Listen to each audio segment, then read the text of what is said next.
Oxygen plant के इस लोकार्पण सोहड़ा की अध्यक्षा हमारी वीर माता नीलाबाई पाटिल साहिबा,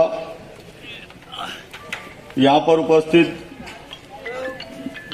धुलिया जिला के नूतन पुलिस अधीक्षक प्रवीण कुमार पाटिल साहब, अतिरिक्त पुलिस अधीक्षक हमारे दोस्त डॉक्टर प्रशांत बच्छाव साहब, उसी तरह से हमारे खास दोस्त महापौर नानाजी करपे साहब, मेरे बड़े भाई शरद पाटिल साहब, उसी तरह से जो हमको हर वक्त रहनुमाई करते रहते हैं हमारे मुफ्ती कासिम जिलानी साहब, फारूक हजरत साहब, हाफिज इब्जुर रहमान साहब, उसी तरह से यहाँ पर उपस्थित एमजी धिवरे साहब, हमारे वाल्मीकि अन्ना साहब और उपस्थित मेरे सभी साथियों, दोस्तों और हमारे संपादक बांधव, छाया चित्रकार, पत्रकार। वैसा तो आज अभी मुझे बोलने के लिए कुछ भी बचा नहीं है, यहाँ पर सब अच्छे अच्छे, लेकिन मैं कुछ बातें अपने ताल्लुक से बताना यहाँ जरूरी समझता हूँ। यहाँ हमारे जिला पुलिस अधीक्षक साहब भी अभी नए आए हुए हैं, उसी तरह से हमारे कमिश्नर साहब ये भी नए आए हुए हैं।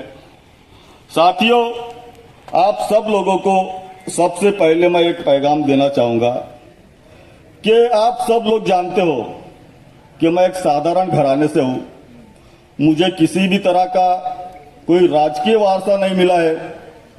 अभी हमारे बड़े भाई शरद पाटिल साहब ने बहुत अच्छी बात बताई मैं ज्यादा किसी के ऊपर टीका टिप्पणी नहीं करता, लेकिन जो शरद पाटिल साहब है, हमारे नाना करपे साहब है, मैं हूँ, ये हम सब लोग हैं, वो निचली स्तर पे से हम लोग काम करते आए हैं।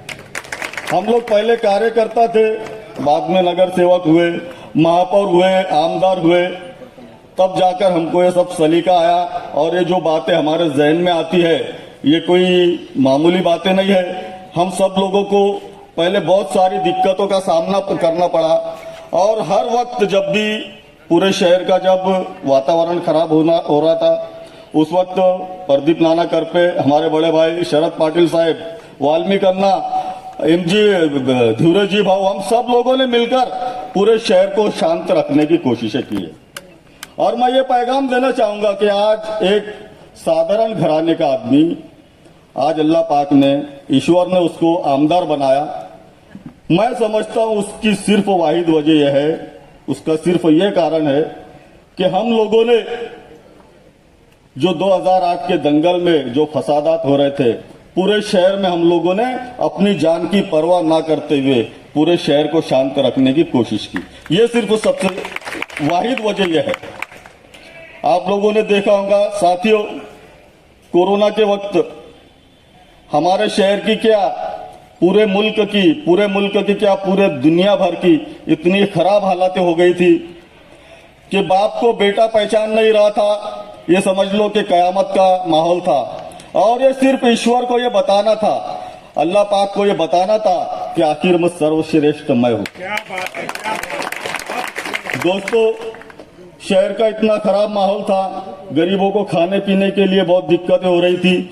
उस वक्त भी हमारे बड़े भाई शरद पाटिल साहब ने बहुत अच्छी बातें बताई कि ये जो हमारा 2 साल का जो कोरोना काल में ये अरसा गया है, लेकिन उसको भी हमने ऐसा ये सोचकर नहीं कि कोरोना चल रहा है इसलिए हम खामोश रहेंगे। हमने पूरी कोशिश की, मेहनत की, गरीबों को जहां जहां हमारी जरूरत थी हम लोग 24 घंटा हम लोगों ने काम किया। सबसे पहली बात मैं आप लोगों को बताना चाहूंगा एसपी साहब, कि जब हमारे मुल्क में, हमारे देश में कोरोना का एक भी पेशेंट नहीं था, उस वक्त की बात है कि हमारा मार्च का अधिवेशन शुरू था उस वक्त, और हमारे पड़ोस के मुल्कों में कोरोना फैलना शुरू हो गया था। उसके बाद डोनाल्ड जी ट्रंप आए अपने साथ 200-300 लोगों को लेकर हिंदुस्तान। उसके बाद से हमारे मुल्क में भी कोरोना फैलना शुरू हुआ। उस वक्त हमने सोचा कि अगर हमारे मुल्क में, हमारे राज्य में, हमारे शहर में भी अगर कोरोना फैलता है तो उसके लिए हम लोगों को क्या उपाय योजना करनी चाहिए। हमारे शहर के मैं समझता हूं कि यहाँ हमारे शल्य चिकित्सक बड़े बड़े डॉक्टर्स बैठे हैं, इनको भी ये पता नहीं होगा कि कोरोना किसको बोलते हैं। उस वक्त से हमने जो हमारे अमित भैया देशमुख साहब है उनसे मिलकर हमने ये कहा कि हमारे पूरे खानदेश में VDRL लैब जिसमें ये कोरोना की जांच की जाती है, ये ना तो जलगांव में है, ना तो नासिक में है, ना नंदुरबार में है, ना धुलिया में है। इसलिए हमको फौरी तौर पर एक VDRL लैब की मंजूरी दी जाए। उन्होंने हमारी बात को एक्सेप्ट किया और जिंदगी में पहली बार हीरे मेडिकल कॉलेज में VDRL लैब हम लोगों ने शुरू किया। उसके बाद भी आप लोगों ने देखा होगा, हमारा अधिवेशन खत्म होने के बाद मैं जैसे ही आया, सबसे पहले यहाँ पर हमारे जो डॉक्टर मैडम बैठी है, डॉक्टर संजय शिंदे, यहाँ पर आकर मैंने उनको साथ में लेकर पूरे हॉस्पिटल का दौरा किया और उनको ये कहा कि अगर हमारे यहाँ कोई पेशेंट आता है तो उसके लिए आप लोगों ने क्या तैयारी की है। उन लोगों ने भी हमारा साथ दिया। उसके बाद हीरे मेडिकल में हमने एक बेहतरीन एक क्वारंटाइन सेंटर शुरू किया। हर तरह से हम लोग कोरोना से लड़ने की पूरी कोशिश कर रहे हैं। उसके बाद आप लोगों ने देखा होगा कि जो हमारे पेशेंट्स को ऑक्सीजन की कमी पड़ रही थी, जिसकी वजह से कई लोगों की मौत हुई, हमने उसी वक्त एक मानस बनाया था कि हमारे जूना सिविल हॉस्पिटल में भी हम लोग एक ऑक्सीजन प्लांट बनाएंगे।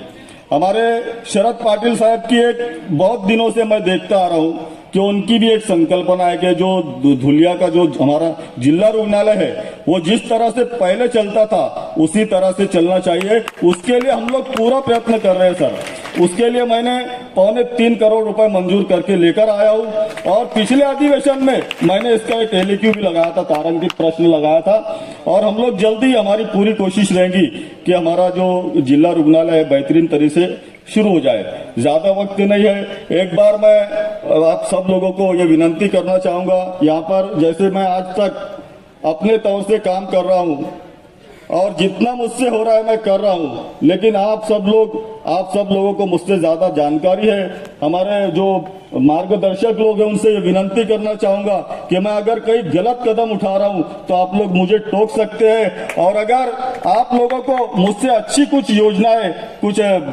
बतानी हो तो आप लोग मुझे अपना भाई समझकर बता सकते हैं। दूसरी बात ये कि पूरे शहर को, क्या हमारे पूरे जिले को, जो हमारा ये जो कलंक का जो दाग लगा है जातिवाद का, उसको हमको हर तरह से खत्म करना है। इसलिए आज हम सब लोग मिलकर आज ये संकल्प करेंगे।